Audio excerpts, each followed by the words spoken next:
Are you guys ready for me? Well, we're all doing good.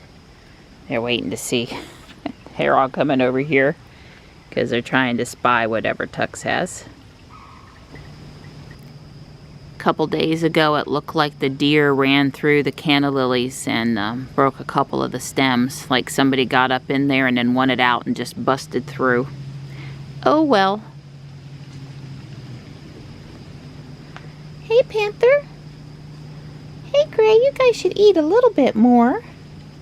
So there's a heating pad in this chair and that chair. Slate, she goes and sleeps in the garage. She doesn't need a heating pad up here, or she would sleep with Mama. They would just both be on this chair, so I think it's good. I can turn one on in the doghouse too, but that would be for like a snow day or something, or a super windy, nasty, cold day. Yeah, that's it, Panther. You come and eat some more, buddy. Slate was on the front porch, but by the time I got out there, she was missing. And Johnny and I have noticed all of a sudden she's really thin. So the reason I went into PetSmart the other day is I bought some kitten chow, and she's actually been eating the canned kitten food and the dry stuff. She'll come back. She's afraid of the boys, the hill crew. But she normally slept in here last year anyway. When it got cool nights, that's just what she did. And when it gets down into the 30s, you know, Tux and Gray will probably come in here too.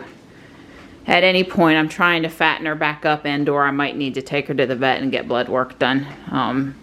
She seems happy though, not feeling sick, eating. Are we gonna have problems again this morning? I think Tux sees Morrison kind of being a bad boy. Morris is in the trees over there. Well, one thing's for sure, if they go over there and they mess too much where the hornets are, Mom is not gonna be going in the hornets. Come on, guys, let's go. Let's go, Stripey. So what are you rattling off to me over here now? I'm looking at the newest thing in the paper. It says, get your COVID vaccine now with pumpkin spice. Well, I'll tell you, if there was one thing that was going to inspire some people to get their vaccine, offered a pumpkin spice latte from Starbucks with it might actually do the trick. This lady looks like she's going to poke you with pumpkin spice. Whatever it takes. So there was some late day stuff that happened yesterday and kind of didn't make the video. Mostly Don and I went out for a drive at about 11ish last night because neither Jules nor Ruby had a safety score in the Tesla app. And there was a lot of speculation out there on Facebook, which as a software engineer I thought was pretty funny. Like in order to get the driver details, a safety score thing to upgrade, you had to log out of the app and log back in.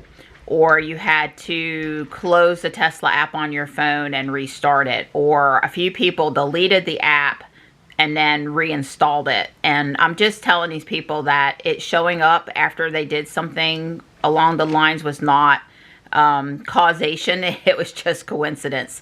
Like they were in there and they did something and it showed up. Because what happened last night was, after we drove Ruby and we came back and I closed the app and reopened it again, because hey, you know, I'm willing to try easy things to get it to work, even though my brain says I don't think that's what's going to help. It showed up for Jules actually, and it didn't show up for Ruby still. So we were in a unique situation as a 2 Tesla family where we knew the app was at the right level and everything because it was showing up for one car but not the other car. So I was a little, you know, I think it taking 24 to 48 hours to roll out is totally reasonable. On the other hand, I understand why owners like me want it yesterday.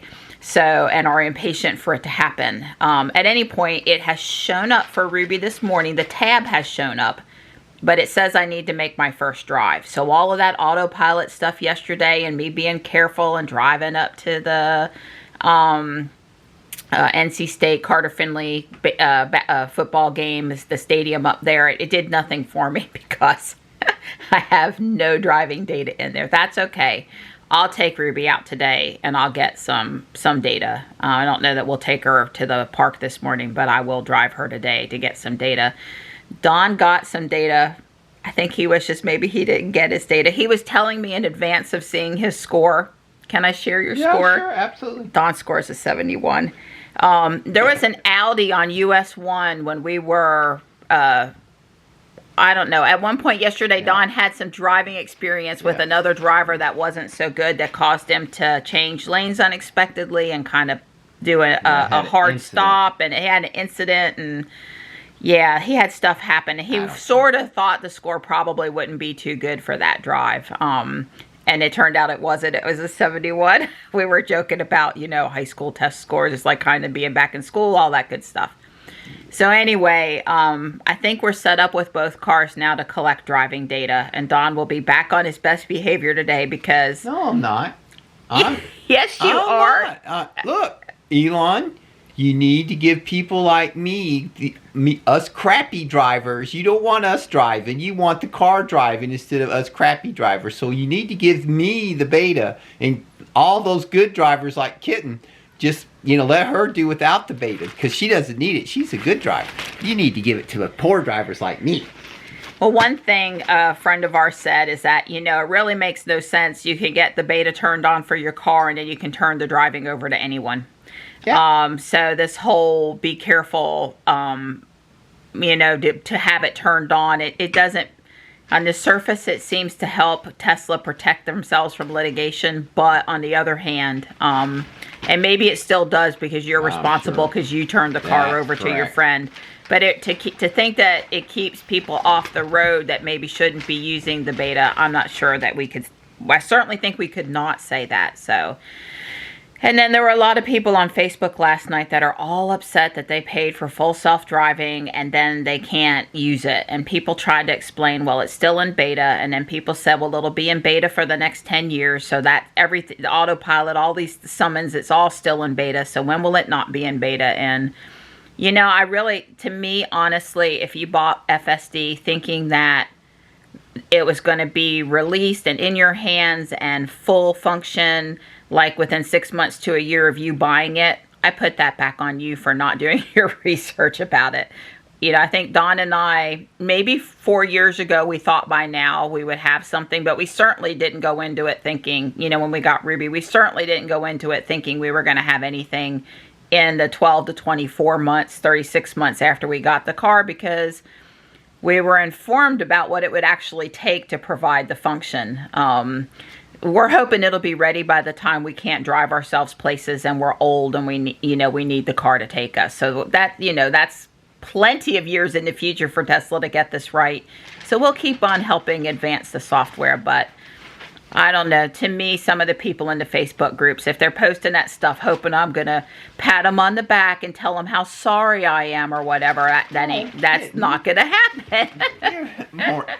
My girl, she's more empathetic than that. Honest, she is. No, because these are the same guys on the Facebook group that are mean to other people that post simple questions. And not really. Not after the shenanigans I've seen going on out there. But I didn't say anything. I just read it. I'm sharing with you my opinion, which maybe I should or I shouldn't, but I think, you know, all the time people ask, like daily, I ordered a Tesla, should I get FSD on it, yes or no? And first off, I wish they would Google that, or they would go on Facebook and search that question and read all of the previous times people had asked that and read those comments because there are hundreds of those posts out there. But yet again, one more time, the next day, some kind-hearted people will answer with their opinions, half of them being quite snarky, I have to say. I stay clear of those. But my answer, well, maybe I've answered a few times, but I would basically say go into it with your heart that you want to help build the software. Don't go into it with the expectation that it's going to be taking your kid to school in the coming year or anything like that. And that's not happening. So, you know, if you're looking for value for your money, don't buy it. If you're looking today, if you're looking for, unless you're waiting for a 5-year investment, it's kind of like buying stock, right? Sometimes you're going to hold on to it for a while. That's kind of what this FSD thing is. So anyway, this is interesting. It's a whole new media cycle, conversation starter, video cycle. It's a whole new thing with this button out there, and it's mostly kind of interesting. I saw Eric Strait over at the Derek channel. He put his Model S Plaid, his new Model S Plaid, in chill mode because he desperately wants the beta, and he realized if he wasn't in chill mode that wasn't going to happen for him. I thought that was really cute.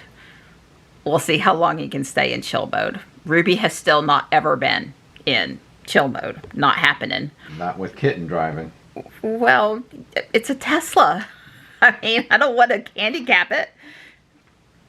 Wow, get that Tesla looking good for today.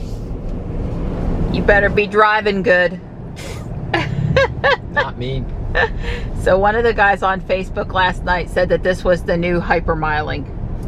Y'all don't understand. I've been driving, quote, good for a year, and it got me nothing. On his State Farm app. So, or Don already knew he wasn't up to snuff. I already knew I wasn't going to make the cut. So it's like, I didn't have to. I don't need a second opinion that I don't drive the way the insurance people want me to drive. I got that. And all y'all that drive the way the insurance people want you to drive, y'all go for it. But me, I'm a maverick. Right. Well, I have to say that I'm personally glad that Ruby doesn't have the cabin camera, because if any information from the camera were to be used to evaluate my driving, that might not go so good, and let's just leave it there. And for starters, it would have to do with me filming, even though both hands are on the wheel when I'm doing that, and I feel like I have total control. But, you know, there's probably a couple other things that happen that aren't so good either. Right. Well, remember, the State Farm app already measures me on, quote, phone use. It's busted me because Marianne uses my phone all the time. But it says it doesn't, it measures it, but it doesn't use it. But Tesla doesn't say that they're not going to use it. So I believe the total focus of what Tesla should be doing. That's the car, that turn lane there on traffic. Yeah, that's the car. I believe that Tesla is 100% how many of those warnings you get, how much inattention, when did you push the accelerator to go through the traffic light, how close were you on the traffic. I think it's got nothing. Well, it's okay to gun the yellow lights, just don't slam on the brakes for the yellow light. Yeah, don't slam on the brake. That's what I'm saying. The stuff that they're actually using, I get it. They're doing it because that's what they have. We have a hammer, so everything's a nail. Right, it's kind of like Facebook jail for a few people out there that are outspoken. It's a bot, an AI thing determining if your comment is bad or not. It's not a real human being. There's no level of real scrutiny there that would be meaningful. It's just you use the C19 keyword, or you use something, a key. You were talking about a hate crime happening, but they thought you were making threats. Right. So yeah, sort of the same thing applies here. The level of scrutiny is not, they had to use something. Right. They had to draw a line in the sand. It's been drawn, people. In fact, I would say they probably ought to see the people who use traffic-aware cruise control and drive the car themselves are probably the ones they should know the best about. So I'm just saying I believe that the app, again, I think it's just one size fits all. It's all they had. Poor Elon, he's over promised and been slow to deliver. He's always delivered, but slow to deliver. And so this button thing, they said, well, that's great. If they push the button, everybody's going to get it. And we've got these crazy people. We already know, we've been collecting data on them. We know that there's a significant group of wackos out there who even wackos can drive Teslas. So how are we going to filter them out? So that the insurance thing is the only thing they really got. But I think phone usage and tug on how many times you are on the wheel is probably about the only thing that I would use, because it's the attention span. Because you want self-driving beta customers, full self-driving, you want them constantly watching what the car's doing, so you want them paying attention. You don't care that they misread oh well, they crossed over the line. You know, that's their driving skill. That's got nothing to do with it. You want them to be able to take control if the car gets in trouble. So anyway, like I said, I've already been measured for a year and already been found lacking. So I'm not even trying to do anything. Yeah, well, I think Don made the point there. I'll just say it in a slightly different manner. Your ability to babysit the car in FSD beta mode is a totally different skill than your ability to drive the car under some insurance company guideline. That's right. You know, the babysitting skill is totally different. I would actually say that I'm a more careful driver than Don on pretty much every single criteria. I don't go as fast, I don't corner as hard, I'm not as close to the cars in front of me, etc., etc. But Don is excellent at monitoring autopilot where we're on those back roads. He almost always has it in autopilot. He takes control. He's not flustered when the car does weird things. He does that much better than me. I don't use autopilot as much because either I know I'm not attentive. I'm listening to my book. I'm thinking about Pokemon Go. I know that I'm doing stuff. And if I'm not really 100% dedicated to watching the car, I don't engage autopilot. And even when it is engaged, I'm just not as comfortable as Don is. So I would say they're probably going to grant it to me, and they probably should have granted it to Don. But that doesn't mean, I don't think, when Don's in Ruby, if they grant it to me, that then he can't use it. So I don't really, there's no correlation to me with that score. And which, I mean, think about it. In the app, you see the score for the car, but you don't know what driver profile created that score, or one compilation of driver profiles, or was it all of the people that drove the car? You know, see, there's no level of granularity there to the driver profile. So it's not a perfect world. It's a work in progress, as they say. Yeah, I think now that I thought about it a little bit more, I was kind of rambling there. Disengagements while on autopilot really ought to be, how many times do you take control? Because that means you're paying attention. And I think I would actually be one of the top people. I agree that you on those back roads. Because I worry about potholes all the time, and I disengage constantly autopilot because it's going to hit a pothole. I worry about, so I think the first criteria for selecting customers, do they have 21s or 22s on their car? And if they got 21s or 22s on the car, then those are the people you want, because after you bought a set of wheels for $3,000 a couple times, you probably gonna be very careful about watching the road for potholes and things like that. But not stop bumps behind the car in parking spots. Well, yeah, spots. Right. I understand. Well, stop bumps behind the car. Well, I was really, yeah, exactly. That gets back to how good of a driver I am. Got nothing to do with my attention span. I was 100% focused, except for I still hit the damn thing. Yeah, I felt the bump. It stopped. I'm psyching myself up for the first run. I don't feel puny today, but I don't feel frisky either. Oh my God. I've had coffee this morning. I let him drink the whole pot. I didn't rush him. I was a good wife this morning. You can tell who's addicted to coffee. Yeah, well, I'm not as addicted as Dawn, but I'm definitely not a happy camper if I don't get my morning cup, so, which I did have today. And probably run on the other side of this bridge. Like I said, I'm working myself up to it. I'm working. No light poles, so you're gonna have to. Yeah, you're right. Well, not over in the neighborhood there is, but not on this part of the course. We're just gonna have to guess it here. Yeah, you need to keep your heart rate up at the beginning, and then keep it up versus. Right. All right. I'm gonna stop recording and I'm gonna run with you. So I just saw one other bit of, and I'm catching my breath still, misinformation about this whole button thing. Don is the email owner for the Tesla account. So I sign in with his email and password. We have not, since they enabled granting access to other emails, which we did with Jules and Beak with Kyle back when he had borrowed the car. So we understand how that works, but we haven't done that. I do gripe about it frequently when we do service, because I have to override the email to my email to hope that they'll contact me instead of having it go to Don's email black hole. Right. And plus it's usually a Ruby thing, or he's working and I'm handling that for us. So we don't want it going to his email. I would prefer it would just go to both emails, so we would both have the record of the stuff. But that'll work. At any point, I digress. It does bother me from time to time. Men have the email for the account, and then the poor wives are stuck dealing with that. But Don and I, since we have full faith and trust in each other, sharing the password, we have LastPass. That's easy to do. It's no big deal. But what I was going to say was, is somebody said they weren't sure, but if you are not the primary account person, but you're still logged in, which just makes no sense since it's the same email and password. Back over, what, 1-ish? 12:30? Oh yeah, the TV underneath the... No, 2 TVs.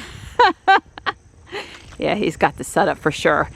Anyway, they said they weren't sure if you were a secondary person, if you would be able to see it or not. And I can't confirm, like, if another household person gave me access or whatever. But at least with me signed in under Don, I certainly, you know, I can see Jules, I can see Ruby.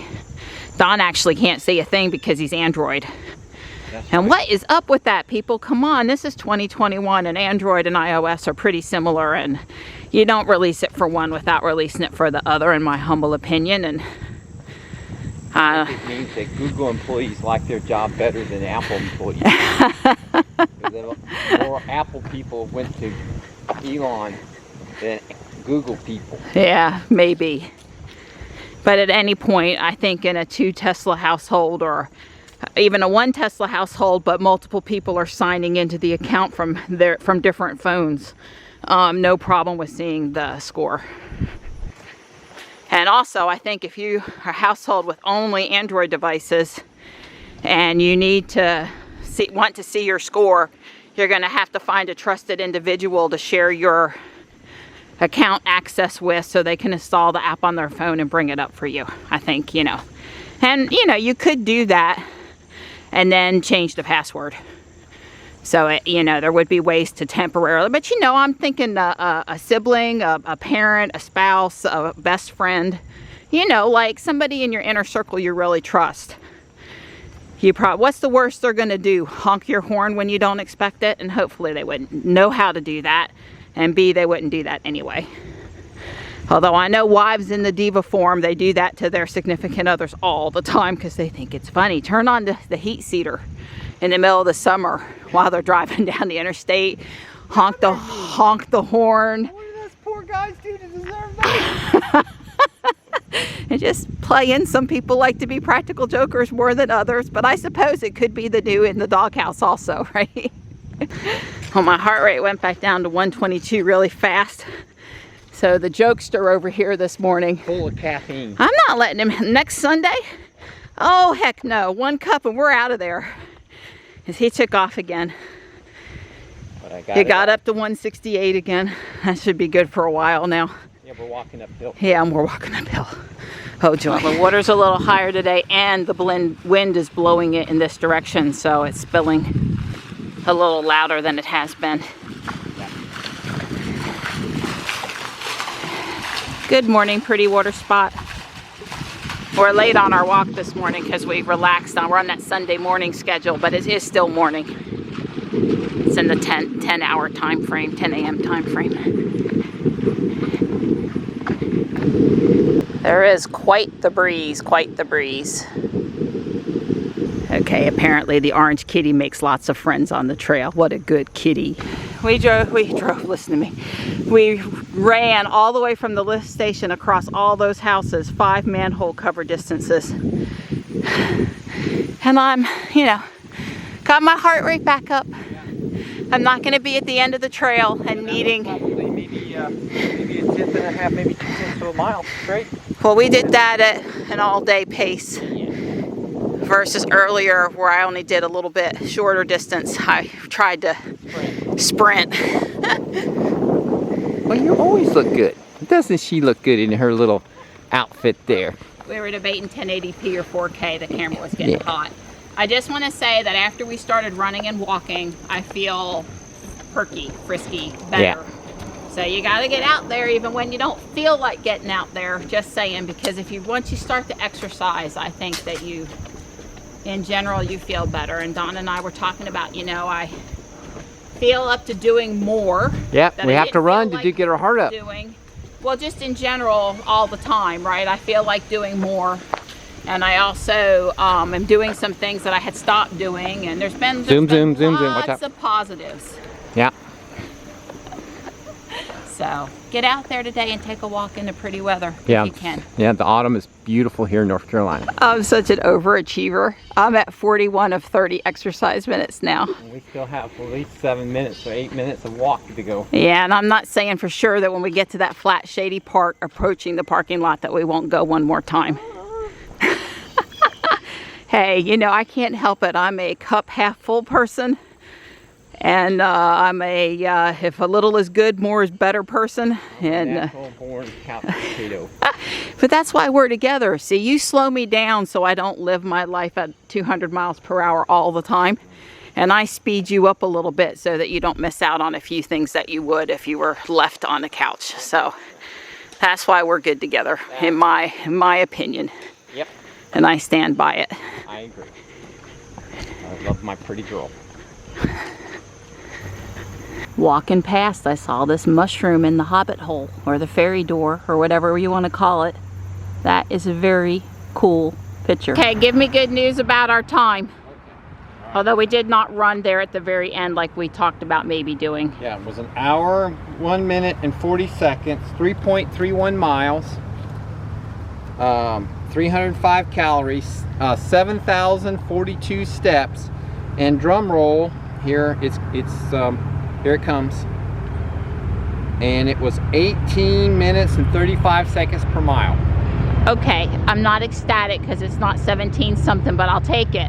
Right. I'll take it. Right. Well, we stopped to talk to that guy that killed. Oh, we did stop and talk to that one gentleman. 3 minutes at least. You're right. You're right. We did. He was digging in his yard, and we were remembering pulling the culverts out of the back of our front yard. Yep. Oh, come on. Still nothing, Walmart. Please restock. They had heavy whipping cream, organic, the kind I like. And they had mild salsa, the kind Don likes, $2 a bottle less than at Whole Foods regular price. It's even gone up like 50 cents a bottle at Whole Foods, so. No Tesla Hot Wheels, but it was worth going in there.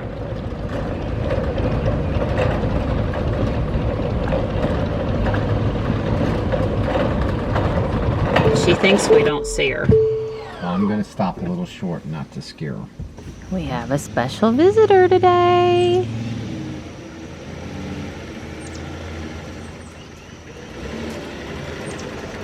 Hello. So when you show up on the weekend, coffee. you get a pumpkin spice Spice latte, latte. a homemade one. Oh, wow. A homemade one. I didn't rate that. Aww. You're special. Michelle's here to help us, and Dawn's here to help Michelle. That's We're going right. to get her spare tire. We can't do Halloween and Christmas shopping with that tire in the way. You've got to move it. It'll be taken care of today. Okay. I'm in my work clothes and everything. So our resident jewelry expert is here. What do you call that? A ring? A ring sizer. Sizer. So we got the thing to measure Dawn's finger and the thing to measure Dawn's 9 wedding ring.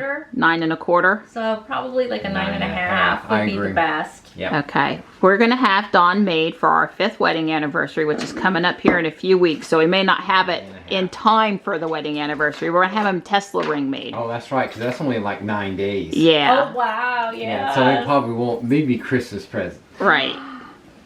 How long is it going to take to get me? I don't In the know, but is it a UK people? think it's UK. Okay. Well, it takes what it takes, but you're right.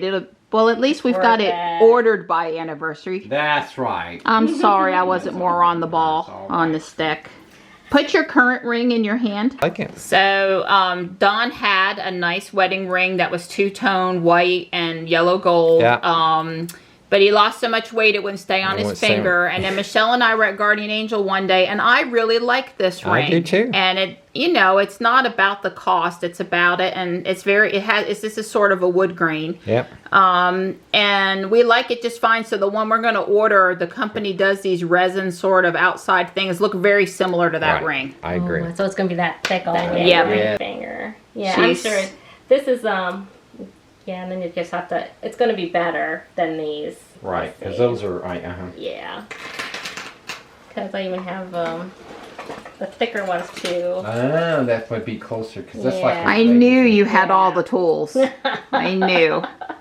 Make sure I got the 9.5. Where's the? I wish I had these on a bar. I was too lazy to put them on a bar.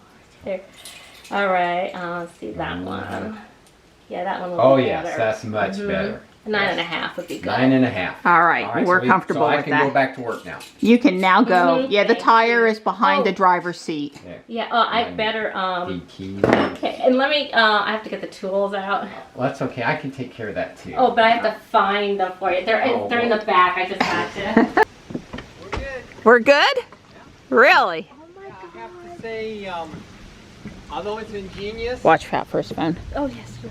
it's ingenious, I have to say, but it's not very practical. But of course, you're not supposed to get a flat, but once every blue moon. If you were on the side of the road and it was a little slope, you'd probably have a very difficult time getting that, because you got to pretty much get up under there. I mean, you can't hook it. Now, I would say another thing that would be helpful if you had two people, one inside turning while the other one was pulling on the tire to take the slack out, because after the tire hits the ground, the cable doesn't play out anymore. So you kind of have to pull it in because it gets jammed up in there. As a matter of fact, the owner's manual implies the cable's long enough that you can bring the tire carrier thing all the way out and stand the tire up and then remove the cable. But I could not do that. The edge of the tire on the tread was even with the thing, so it had enough slack I could undo the thing. And I was able to, well, you know, with the tire in, I probably couldn't have got it. But it did warn you, you're probably going to have to jack up the car first. It does say, you're probably going to have to jack up the car to do this. Yeah. But anyway, Craziness. But they could say they had a spare tire. That's right. Whether you could unmount it and use it is That's right. a totally different yeah, and now that I've done it once, I could probably do it in again. Half the time easily. Sure. So this was a learning experience. So it's really up under the car, in the up center under- of the car, underneath like the console area up here. Actually a heavy Wow. 1/8 inch or better, maybe 3/16 cable, real wire cable. I mean a stout cable with this device on the end that goes through the center where the hub would go. That is ingenious. I'm just saying, it's just, I wouldn't want to be doing that at night in the rain on the side of the road. Well, those are the only times with- you get flat tires with now. 70-mile-an-hour people blowing by. I don't know. I think really you did the smart thing. Just call the tow. Well, she ended up having AAA come, right? Yeah. Come and let them deal with it. I totally get with that. Yeah, well, the problem was, though, then she had to take it somewhere else to get the new, it was a ruined tire, not a plug or whatever, so it just, Right, it ended I up would've- being an ordeal. In other words, I would have recommended the guy, the tow truck person, if they could jack up the car, take the tire off, plug it, or take it someplace real quick to get it plugged and bring it back, because they're going to waste more time farting with that. Or just if you, well, she wasn't very close to home, but if you're Right. close to home, tow it close to home, take off the tire for you, leave. And then you could carry the tire and get somebody to fix it and bring it back And to then the if car. you take it to the tire shop, you fuss at those guys. She says, you know, you're going to have to give them $20. Just tell the guy, hey, I give you $20 to go out there and do it. Because I'm telling you, It'd be you worth do it. that, it's worth $20. Yeah. I'd pay I somebody. just thought I'd they pay would some. do that. as I- tight Well, as you I went to am. Walmart, right? Yeah, and I Next thought- time, go to Discount Tire. Yeah. They Don't say, go "Look, to you Walmart. can't Not expect for me to-" that. Not with Yeah. this van, and go to Discount Tire. Yeah. And slip the nice kid a 20. But I had jacked it up, put my jack stand under there, and went up under. It's in there right. The only thing I don't like is, like I said, I could not get the cable to go out as far as the instructions implied.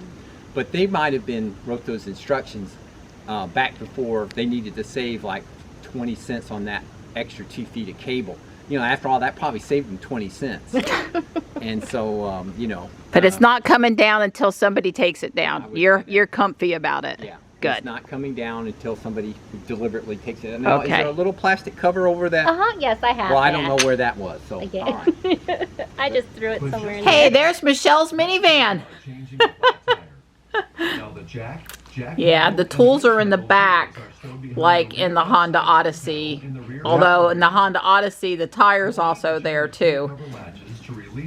I would say in the Odyssey, it doesn't really take up that much space from the back on the side. It's really, it's not like you go, oh, there's a tire there. You really I had no idea for years it was even there. But it's underneath in this little pan. Yeah, it is. Looks just like that. Yeah, Don says he's watched 2 or 3 videos now, and they all have the right cable length. He said you really needed a second person, which we would have come out if he'd called us. We were just sitting in here chatting.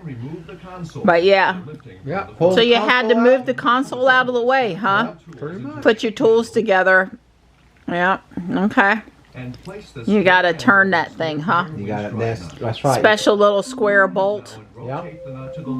Alexa, stop. Yeah. Okay, and there it comes down. And here's where you see that cable. Yeah. But Don couldn't get a lot of slack, so he had to deal with. He pulls it all the way out. If I could have got it that far, it'd been easy. Piece of cake, huh? Yeah, and of course down and gravity is great, and up and not gravity. But when you go inside, you crank it. That cable's strong enough for it to lift that spare tire up there. That cable's plenty strong. Well, this is a donut tire, basically, right? Not a full-size tire, so the weight is not a full tire weight. Yep. Yeah, this is a nice little video because it talks about not taking it any farther off the ground than you need to, and alternating every other lug when you tighten it, and putting it down on the ground for the final tightening, and Use maximum effort. maximum effort, and then go get your dealer to check the torque. Right. I have made tonight hamburger night. Vidalia, onion sauteed, bacon, cheddar cheese. Johnny has ranch. Don and I have ketchup. They've turned out yummy. Hey, Donnie. I give you permission to fix my key fob battery when we get home, because you don't want me griping on the way home tomorrow because the car won't restart, or Right. I have to actually open the phone and get it to work. Or No, we wouldn't want that. So we haven't had Ruby out today until now. We just finished having those great hamburgers, and we're going to go for a drive and see if I can't get a wonderful, excellent driving score. That's right. My girl, she's good. She's going to go for 90 plus. That's right. I don't get nothing but A's. She's not on no 10-point scale. It's got to be a 92 or above. That's right. There's Morris. Don't come right in front of the car, though, buddy. You stay over there. Let me go on ahead and move. Yeah, you're doing good, pretty girl. I swear it's like going for my driver's license test all over again, and Dawn is the DMV driver's license inspecting officer. That's and right. I'm being graded. I'm being watched. I'm being watched for all of my moves. I forgot to turn on the turn signal when I pulled out of our cul-de-sac. I'm not used to signaling it there. The stop sign's not even standing. It's over there in the woods. Yeah, I would not normally use autopilot here, but, you know, hey. So am I in trouble because I hit the brake? I don't think so. With the truck coming around the corner where it wasn't supposed to there, and the fact that she comes up on the light so fast. Yep, I agree. I want her to regen down and be a little more gentle about it. Yep.